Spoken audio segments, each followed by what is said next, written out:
This is Randy Peffer. We are westbound in Buzzards Bay, passing Bird Island Light, built in the 1820s. And it's October 26th, and a glorious morning with the winds coming 12 knots out of the north. So, funny thing about Bird Island, was the first lighthouse built around here, one of the first lighthouses on the New England coast. And the first lighthouse tender's name was Morse. I forget his first name, but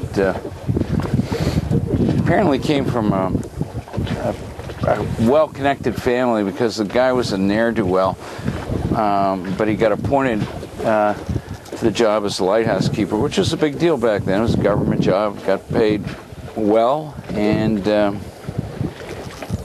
he didn't have to work very much, which sounded pretty good to him. I think the guy kind of partied. And from all reports, he was something of a charming dude. And he got a young Boston society girl to fall in love with him. Obviously not when he was on the lighthouse, but but before he got the job. And maybe that's why he got appointed to the job, because she was really well connected and rich. And so he married her, and then he took her out here to Bird Island. And I guess he was possessive and abusive. And she tried to run away 2 or 3 times to walk the sandbar that goes from Bird Island over to the point there. I think it's called Catanset Point. And then a couple times she tried to go away with the service people, a guy named Blankenship, as I remember, who used to bring provisions out to the lighthouse. And but every time Morse got her back, and he would tell people, "Oh, it was all a big mistake, you know. It's like, we were just having a little misunderstanding, but she really loves me." And people on shore in the town of Marion were pretty skeptical about the whole thing, and they worried about her. And sure enough, after one winter, maybe their second or third winter out here on the island, when the Blankenship went out to deliver supplies, Mrs. Morse wasn't here. And the lighthouse keeper didn't even talk about her. Well, this went on for a few months, and so finally someone asked him, and he said, "Oh, well, she got ill, and she died."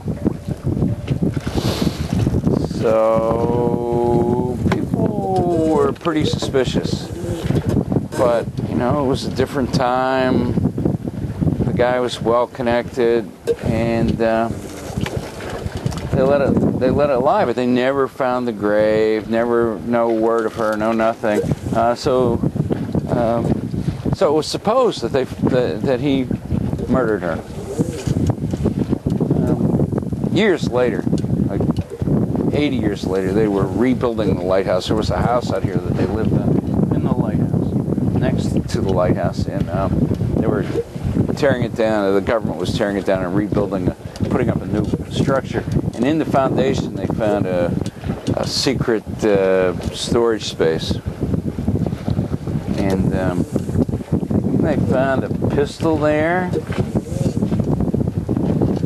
and possibly a memoir, or a scrap of a memoir from Morse. I think admitting that he murdered his wife. But at any rate, they never found the body, and a lot of this is local legend too. So almost none of it could be true, except for the fact that there was a guy named Morse, and he had a wife, and she disappeared on Bird Island.